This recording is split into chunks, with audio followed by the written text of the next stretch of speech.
করেন ওই শিরকের মতো যে জুলুমটা করলে আল্লাহ পাক তাদের জন্য জান্নাত হারাম করে দিবেন। নাউজুবিল্লাহ। আল্লাহ পাক সূরাতুল লুকমানের 13 নম্বর আয়াত বলেন, ইন্নাশ শিরকা লাযুলমুন আযীম। নিশ্চয় শিরক হচ্ছে সবচাইতে বড় জুলম, বড় অন্যায়। বান্দার পক্ষ থেকে আল্লাহর প্রতি সবচাইতে বড় অন্যায় হলো আল্লাহর সাথে তার সৃষ্টি জগতের কাউকে শরীক স্থাপন করা।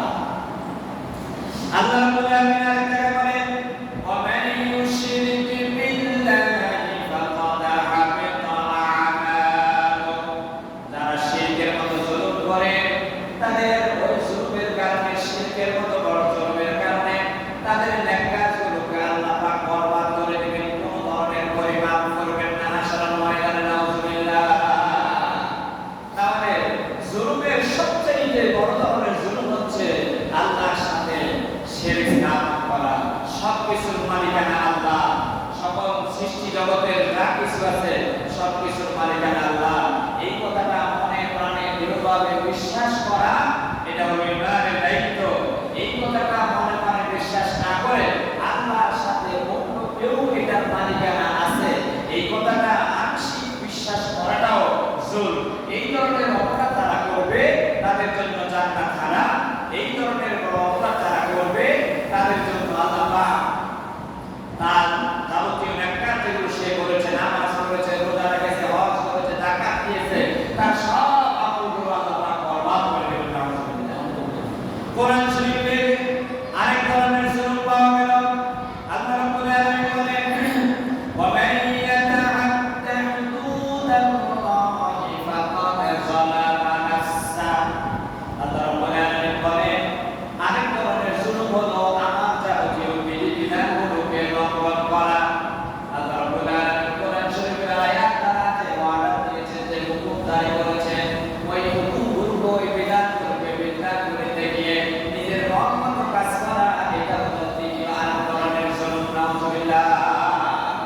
তাহলে দ্বিতীয় ধরনের জুলুম, অর্থাৎ দ্বিতীয় আরেকটি কাজ আমরা জুলুম হিসেবে পাই, সেটা হলো আল্লাহর ওয়াদাকে, আল্লাহর বিধানকে যারা বিজ্ঞানগুলি দেখিয়ে নিজেদের মন করা কাজ করে, এটাও অন্য ধরনের এক প্রকার জুলুম।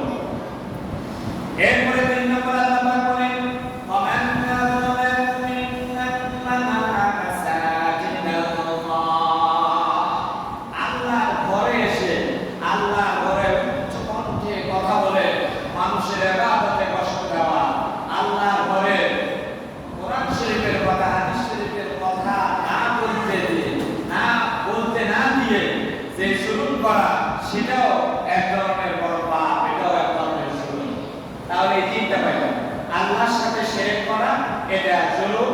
না করে আল্লাহর কোনো ওয়াদাকে লঙ্ঘন করা, এটাও জুলুম।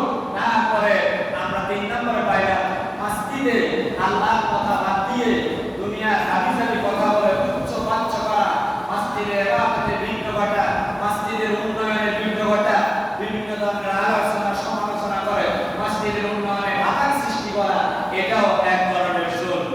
4 নম্বর আল্লাহ পাক বলেন, 3 নম্বরে আয়াত আল্লাহ পাক বলেন, ওয়া মান আযলামু মিম্মান মানা'a মাসাজিদাল্লাহ। আল্লাহ রাব্বুল আলামিন সূরাতুল বাকারা 114 নম্বর আয়াতে বলেন, সবচেয়ে বড় জালেম আর কে হতে পারে যে আল্লাহর ঘরে তার ইবাদত করতে মানুষদেরকে বাধার সৃষ্টি করে। নাউজুবিল্লাহ। 4 নম্বরে পবিত্র কোরআন শরীফ দিয়ে মানুষদেরকে ডাকার পরে যদি এই মানুষগুলো কোরআন শরীফের বিধানকে অবমাননা করে,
প্রদান করে নেয়, এরা কি মিথ্যা সাক্ষী দিয়ে মানুষদেরকে ফাঁসির মঞ্চ পর্যন্ত নিয়ে যায়। এরকম কাজ হয় কিনা?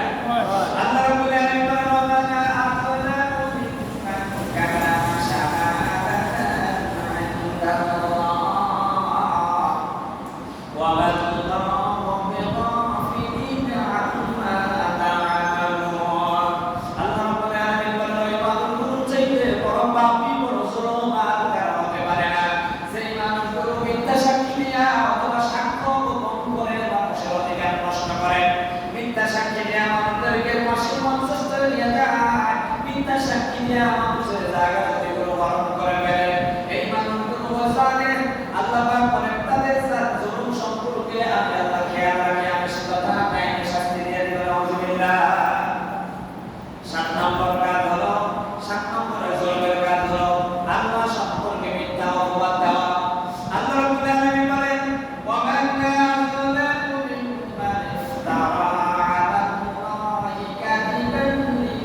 বিবাহিত হওয়ার পরে জেনায় লিপ্ত হয়ে যায়, বিবাহ করেছে বিবাহিত নারী ও আর পুরুষ জেনায় লিপ্ত হয়েছে, এই বিবাহিত নারী এবং পুরুষকে মৃত্যুদণ্ড দিতে পারবে অপরাধ করার কারণে।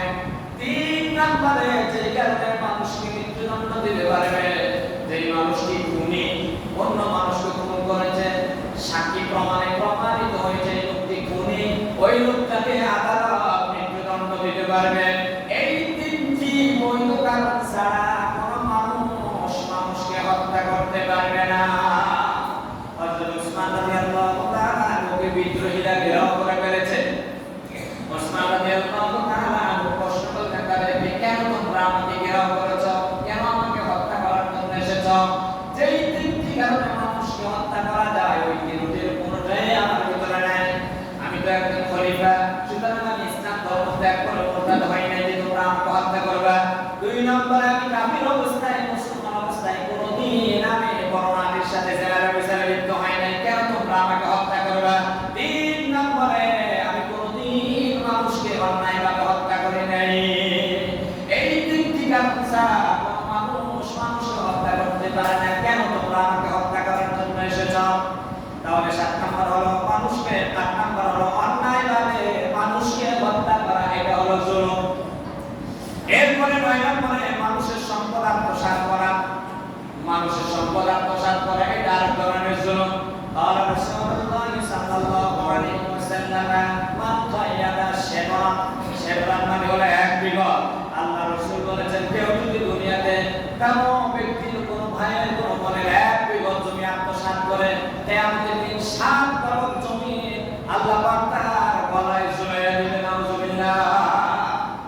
তাহলে অন্যায়ভাবে আর খেলবেন নি, আপনারা খেলেন না কিন্তু কেউ খেলবেন না, ভাই বোনের অধিকার দিয়ে দিবেন তো? যার তার অধিকার, এখানে আপনার হাত দেওয়ার কোনো অধিকার নাই। তারপরে 10 নম্বর হলো সুদ খাওয়া। সুদ খাওয়া, ঘুষ খাওয়া এর এক ধরনের জুলুম। আপনাকে সরকার নিয়োগ দিয়েছে ওর কাজটা করে দেওয়ার জন্য, সরকার তো আপনাকে বেতন দেয়, কিন্তু আমাদেরকে এমন জ্ঞান বলে আটকা, ওকে ঘুষ না দিয়ে, ওকে সুদ না দিয়ে আমাদের কোনো উপায় নেই। কিন্তু যারা এই সুদ খায় এবং যারা এই ঘুষ খায়, আল্লাহ পাক বলেছেন এরা হলো জালিম। তাহলে জালিম 10টি কাজ করলে জালিমের অন্তর্ভুক্ত আপনি হয়ে যাবেন। আমি আবার বলছি, 10টি অপরাধ করলে আপনি জালিমের অন্তর্ভুক্ত হবেন। 1 নম্বর হলো আল্লাহর সাথে শিরক করা। 2 নম্বরে আল্লাহর কোন ওয়াদাকে বিদ্যাঙ্গুলি দেখিয়ে প্রত্যাখ্যান করা, আল্লাহর কোন ওয়াদাকে লঙ্ঘন করা। 3 নম্বরে মসজিদে এসে ওই হুল্লোড় করে কথাবার্তা বলা। আল্লাহর ঘর মসজিদে আল্লাহর কথাবার্তা বাদ দিয়ে নিজের রাজনৈতিক এবং সামাজিক অন্য কোনো কার্যকলাপ সৃষ্টি করে মানুষের ইবাদতের বিঘ্ন সৃষ্টি করা, এটা হলো 3 নম্বর জালেম। 4 নম্বরে কোরআন শরীফের আয়াত দিয়ে বুঝানোর পরে যারা বলে হুজুরের মন গড়া কথাগুলো রাজনীতি করা, এটাও 4 নম্বরের জালেম। 5 নম্বরে জালেম হলো যারা ইতিমের ধন সম্পদ ভক্ষণ করে। 6 নম্বরে জালেম হলো যারা মিথ্যা সাক্ষী দেয়, মানুষদেরকে বিপদে পালায় অথবা সাক্ষ্য গোপন করে। 7 নম্বরে জালেম হলো যারা আল্লাহ সম্পর্কে মিথ্যা অপবাদ দেয়। 8 নম্বরে জালেম হলো যারা অন্যায়ভাবে মানুষকে হত্যা করে। 9 নম্বরে জালেম হলো যারা মানুষের সম্পদগুলো অন্যায়ভাবে ভক্ষণ করে। 10 নম্বরের জালেম হলো যারা ঘুষ এবং দুর্নীতি করে, সমাজের মানুষকে কষ্ট দিয়ে সম্পদের পাহাড় গড়ে। এই 10টি অপরাধ যাদের ভিতরে আছে তারা জালেম। আমাদের কারো কাছে এই ধরনের অপরাধ যদি থাকিয়া থাকে, আল্লাহ হস্তে এই জুলুম যারা করে, এই জালেমের এই ভয়াবহ অপরাধ থেকে আল্লাহ পাক আমাদেরকে হেফাজত করে। আনাস রাদিয়াল্লাহু তাআলা আনহু قال رسول الله صلى الله عليه وسلم الظلم ثلاثة। হযরত আনাস রাদিয়াল্লাহু তাআলা আনহু থেকে বর্ণিত, তিনি বলেন, বিশ্বনবী জনাব মুহাম্মদুর রাসূলুল্লাহ সাল্লাল্লাহু আলাইহি ওয়াসাল্লাম বলেছেন, জুলুম 3 প্রকার। কয় প্রকার জুলুম? 9 প্রকার জুলুম, 3 প্রকার জুলুম। 1 প্রকার জুলুম হলো ফাজলুম লা ইয়াগফিরুল্লাহ। 1 প্রকার জুলুম হলো যে জুলুমকে আল্লাহ পাক মাফ করবেন না, ফাজলুম ইয়াগফিরুহু। আরেকটা জুলুম হলো যে জুলুমটা আল্লাহ পাক মাফ করে দিবেন। আরেক জুলুম হলো জুলুম লা ইউতরিকুহু। আরেক জুলুম হলো ওই জুলুমের অপরাধ আল্লাহ ছাড় দেন তবে ছেড়ে দেন না। তাহলে আনাস রাদিয়াল্লাহু তাআলা আনহু থেকে বর্ণিত, হুজুর বলেন জুলুম কয় ধরনের? 3 প্রকার। 1 জুলুম আল্লাহ পাক মাফ করে দিবেন, আরেক জুলুম আল্লাহ পাক মাফ করবেন না, আরেক জুলুমের ছাড় দিবেন, ছেড়ে দিবেন। কয় প্রকার জুলুম হলো? 1 নাম্বার জুলুম হলো যেটা আল্লাহর সাথে যে জুলুমটা করা হয়, জুলুমটা আল্লাহ পাক মাফ করবেন না।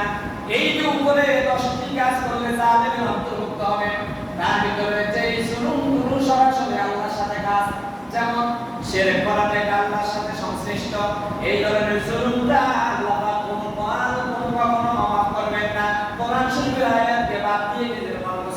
সালাহ, এটাও এক ধরনের জুলুম। এই জুলুমটাও আল্লাহ পাক মাফ করবেন না। তাহলে তিন ধরনের জুলুম, এক প্রকারের জুলুম আল্লাহ পাক কখনো মাফ করবেন না। সেটা হলো কি কি? আল্লাহ সম্পর্কে মিথ্যা অপবাদ দেওয়া, যে আল্লাহর ছেলে আছে, আল্লাহর মেয়ে আছে, আল্লাহর স্ত্রী আছে।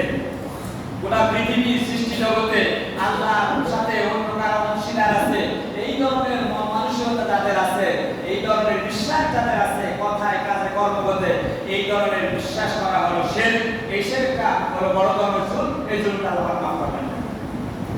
আরেক প্রকারের জুলুম আছে, এটা আল্লাহ মাফ করবেন। তার ব্যাখ্যা বিশ্বনবী দিয়ে দিয়েছেন, ফাযুলুন ইবাদু আনফুসাহুম ফীমা বাইনাহুম ওয়া বাইনা রাব্বিহিম। এক ধরনের জুলুম আছে, যে জুলুমটা আল্লাহ এবং বান্দার সাথে সংশ্লিষ্ট। ওই জুলুমটা আল্লাহ পাক ইচ্ছে করলে মাফ করে দিবেন, তবে শর্ত সাপেক্ষে। তাওবা নসুয়া করতে হবে। তাহলে এক ধরনের জুলুম যেটা আল্লাহর সাথে সরাসরি কাজ, যেটা কোরআন শরীফের সাথে সরাসরি কাজ, সেই ধরনের জুলুমগুলো আল্লাহ পাক মাফ করবেন না। যেই ধরনের জুলুমগুলো আল্লাহ পাক মাফ করবেন না, মাস্তি দেখছেন, উচ্চ বাচ্চা কথা বলছেন, এরপরে মানুষের হক নষ্ট করছেন, মানুষের কাছে বলছেন যে ভাই মাস্তিতে কথা বলে আমি অন্যায় করেছি,